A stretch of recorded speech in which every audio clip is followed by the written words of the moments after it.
తెలిసితే మోక్షము తెలియకున్న బంధము. విజయవాడ నుంచి ఒక మాస్టర్ ప్రశ్న ఇస్తున్నారు.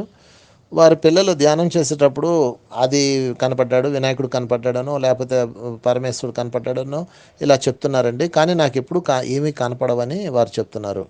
నిజమే మేడం, మీకు ఎలా కనిపిస్తారు?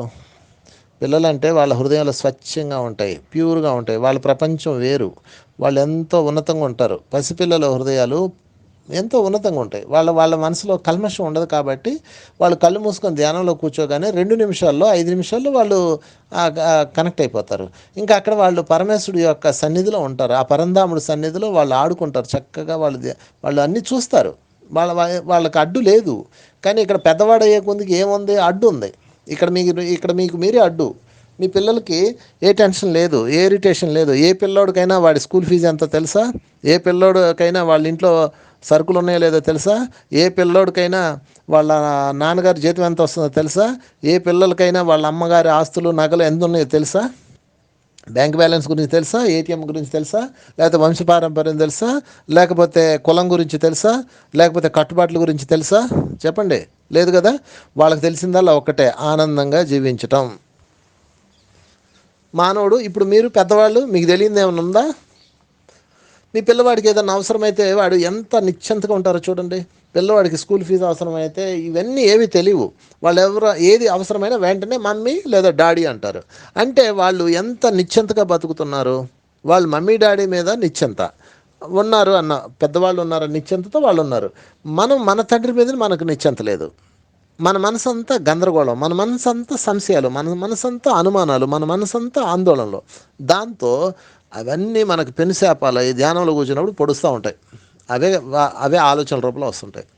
కనుక పిల్లలకి తొందరగా ధ్యానం కుదురుతుంది, తొందరగా వాళ్ళకి సద్దర్శనాలు అవుతాయి, తొందరగా వాళ్ళకి అద్భుతాలు చూడగలుగుతారు. కారణం ఏమంటే వాళ్ళ మనసు శూన్యంగా ఉంటుంది సహజంగానే. కానీ పెద్దవాళ్ళు పెద్ద అయ్యే కొందికి, ఒక్కొక్క సంవత్సరం గడిచే కొందికి ఆ సంవత్సరం తాలూకా భయాలు, ఆందోళన, కోపాలు, దిగుళ్ళు, తాపాలు, అసూయలు, ద్వేషాలు, కామాలు, క్రోధాలు అన్నీ పెట్టేసుకుంటాం. దాంతో అవన్నీ తయారైపోయి లోపల ఒక పెద్ద కర్మాగారం తయారవుతుంది. ఆ కర్మాగారాన్ని అంతా నాశనం చేయాలంటే దానికి ఒకటే దారి. ఎవరి వయసు ఎంతో అన్ని నిమిషాలు ధ్యానం చేసి తీరాలి. కుదిరినా కుదరకపోయినా అన్ని నిమిషాలు కూర్చోవాలి. అప్పుడు క్రమక్రమంగా అవన్నీ నాశనం అయిపోయి మీరు కూడా పరిశుద్ధంగా తయారవుతారు, పసిపిల్లవాడి వలె. అందుకే జీసస్ ఒక అద్భుతమైన మాట అన్నారు. ఏమన్నారంటే, దేవుని రాజ్యంలో ప్రవేశించాలంటే మీరు చిన్న పిల్లవాడైపోవాలి అన్నారు. మీరు చిన్నపిల్లవాడు కానట్లయితే నా తండ్రి రాజ్యంలో ప్రవేశించలేరు అన్నాడు. ఇది వండర్ఫుల్ వర్డ్ మేడం. సో అందరూ దీన్ని గుర్తుపెట్టుకోవాలి మై డియర్ ఫ్రెండ్స్. ఎందుకంటే ఆ దేవుని రాజ్యంలో ప్రవేశించాలంటే మనం కూడా పిల్లలం అయిపోదాం. పిల్లలు ఎలా ఉంటారో మీరు ప్రత్యేకంగా చెప్పక్కర్లేదు. మీ ముందే ఉన్నారు. ఈగో లేకుండా, అసూయ లేకుండా, ద్వేషం లేకుండా, ఎవరన్నా తిట్టినా ఎవరన్నా కొట్టినా కాసేపు ఏడ్చేసి మళ్ళీ 5 నిమిషాల్లో కలిసిపోయి ఎంత అద్భుతంగా ఉన్నారో. మనం ఎక్కడికో ఏ గురువుల దగ్గరకో వెళ్ళి నేర్చుకోక్కర్లేదు. మీ ఇంట్లో ఉన్న చిన్న బిడ్డల దగ్గర నుంచి మీరు నేర్చుకోవచ్చు.